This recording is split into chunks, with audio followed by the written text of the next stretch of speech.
All right. So this is the assignment for the challenge poses, also called accessibility, in a 300-hour course. And as I was telling the group before I turned the camera on, I make no claims to be a physical adept, but I think I've got a pretty good idea what yoga is about, and that it's as much about intention, as it is about achievement. Actually, I think, according to the Bhagavad Gita, our task is to make the effort and leave the result up to something bigger. So first, headstand. I don't know how well you're going to be able to hear me. I know you can see me because I actually set it up right for a change. So in a headstand, it's the same as a Tadasana, but upside down. So I'm going to just keep it very simple. And now one other thing. Sorry for the disclaimer. Last year I hurt my ear. My balance never came back, so I just do my best. Start from something like child's pose. I'll do it this way, facing you first. Start with something like child's pose. Come on to all fours. The distance between the elbows is very simple. Use the arms in that manner to find the correct distance between the elbows. Then clasp the hands, but look at where the pinky is. The pinky is free, and the pinky is not pressing down. The pinky is tucked in. I'm going to start with the prep. Lift the hips. This is also called dolphin. Can you hear me? Yes. I'm pretty loud, I know. Put the head down between the hands. Start to walk the feet in.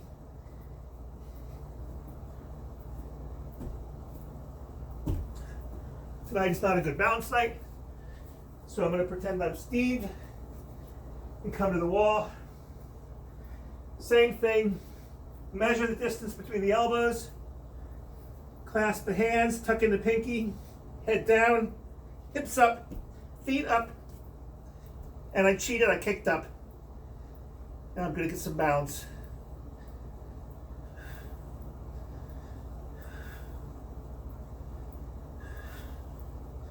And then the twist.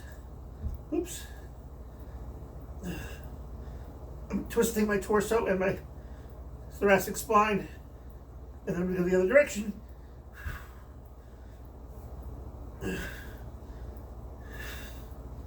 And now, come down with all the grace I can muster. This is B, by the way. And then down. Counter pose for headstand. It is child's pose. And that's one. Come to the top of the mat. This one is standing split. I like this one too. Very simple, actually.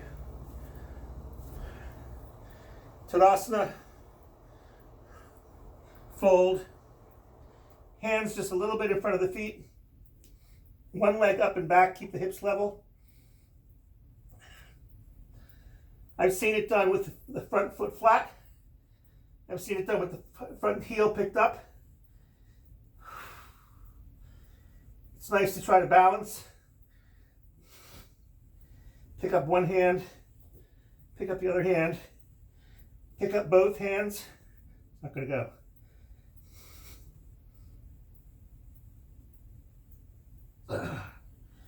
And of course to the other side.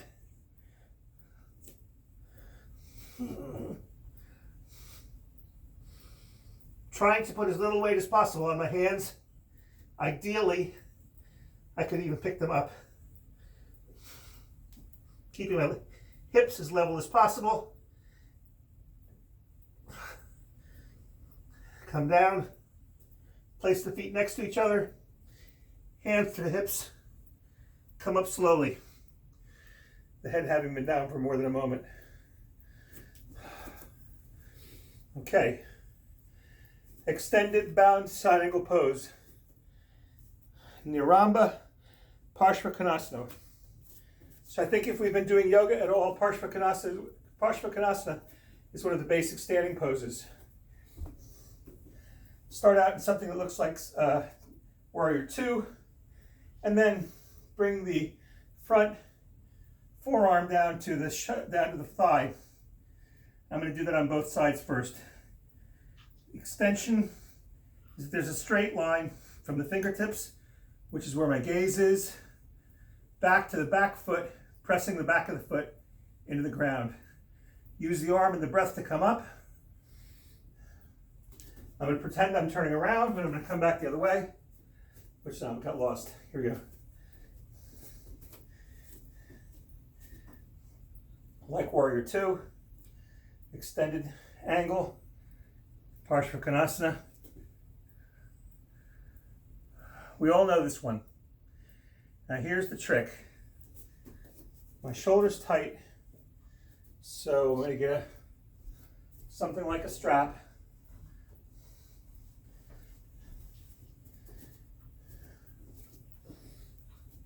Parsvakonasana. See what happens here. I like to do it. This is a further modification of Parsvakonasana. My hand is down, my arm is up, and now I'm going to try to go for the bind. Tuck the elbow in under the front thigh and bring the hand back and do your best. I'm lucky. I don't embarrass easily. So I'm holding on to the cloth and I want to try to get the body as if it's between two panes of glass. And just enjoy staying here as it opens up. Gaze is upward. On an exhale, let the hands go. On an inhale, bring it back, bring the body up. Switch legs.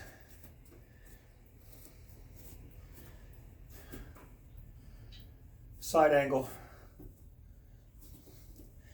One other thing, very important, but this should be built into everybody who's been doing yoga for a while.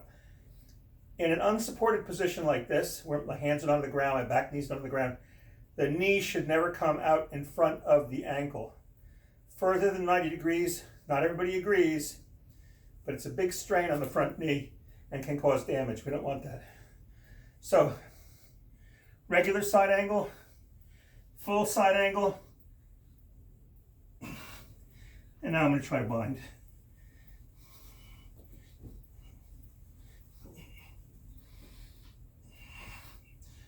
Bring the body to as straight as possible, as if I'm between two panes of glass.